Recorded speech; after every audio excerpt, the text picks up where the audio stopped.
be afraid that our words are just words and they're not translating into change.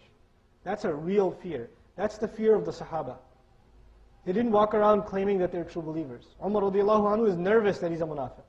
He's nervous to death that he's a munafiq. Umar radiallahu anhu. How can we be safe? We can't.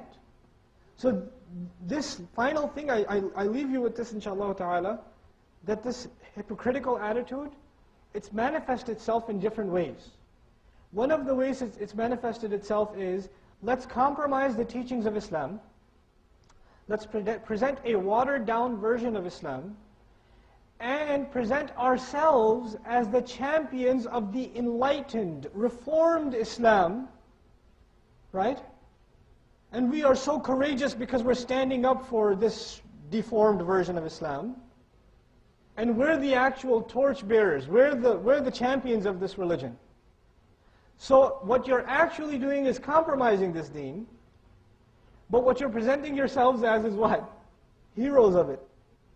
And another great hypocritical scam that's infested this ummah. First you start by saying, I believe the Qur'an, but these scholars, they were ultra-orthodox, narrow-minded. We need to have a broader vision. So first you knock on the scholars. When you're done with the scholars, you say, some of these Sahaba, I don't know, they're not messengers, right? We don't have to follow them. Then you take the next step and you say, well, these Sahaba, they're the ones who transmitted hadith. So we shouldn't really trust the hadith. We can only trust what? The Qur'an. The Qur'an. And you're not really saying we should follow the Qur'an because the Qur'an is authentic, everything else is inauthentic. The real agenda is because the Qur'an has injunctions that are given precise shape and form in the Sunnah, right? The Qur'an has general injunctions that are given their precise form in the Sunnah, like the prayer. Prayer isn't outlined piece by piece in the Qur'an, it is outlined in the Sunnah, right? But you don't want to pray. What's the easiest thing you could do? You could say, you people you don't have the open mind enough.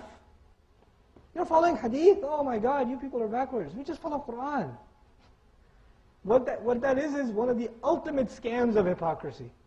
It's a scam. It's all it is. It has no intellectual foundation. It takes a second grader to convince someone who says the hadith can be trusted, Qur'an can be trusted.